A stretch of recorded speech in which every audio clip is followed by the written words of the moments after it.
and thanks for tuning into Eastlink magazine. I'm your host, Lydia Chubak.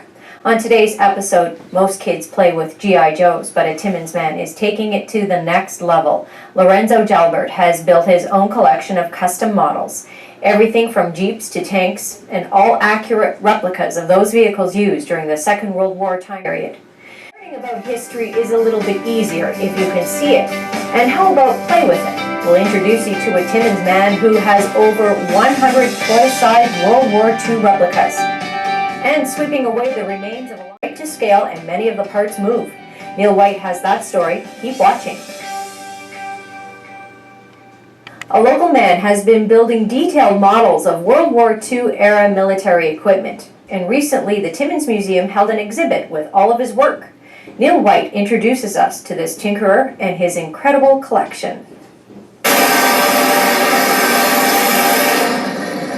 As this tank rumbles to life, so does a little piece of history. This is just one of over 100 models and action figures created by Lorenzo Jalbert. A longtime model airplane builder, Jalbert started building World War II models 5 years ago.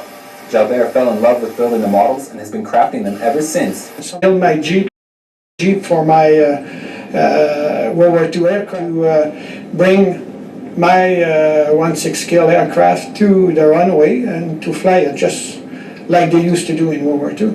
It's 4x4, the light works, the action figure is remote control, almost like the full scale. Like the first Jeep he built, all of his models are 1/6 scale of the actual equipment. He's built Allied models like tanks and Jeeps, Russian equipment like these early snow machines, and German models like the V2 rocket and this Mercedes-Benz, the first bulletproof car. A millwright by trade, Jalbert says building the models is just a hobby. When you get a passion for something, you find ways.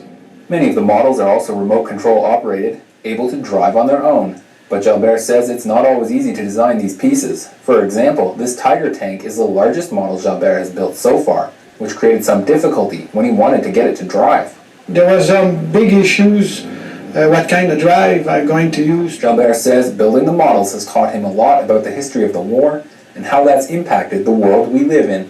I learned lots of things that I didn't know about World War II and all the equipment they built in those days, and for the length of time they have, it's unreal. The armament was everything we have today. The basic come from World War II. Jalbert is still building and says he has no plans to stop. Up next, he has under construction a model of the first stealth airplane developed by the Germans. For Eastlink magazine, I'm Neil White. With that, we draw another episode of Eastlink magazine to a close. Thank you very much for tuning in to watch. I'm Lydia Chubak. I'll see you next time on Eastlink magazine.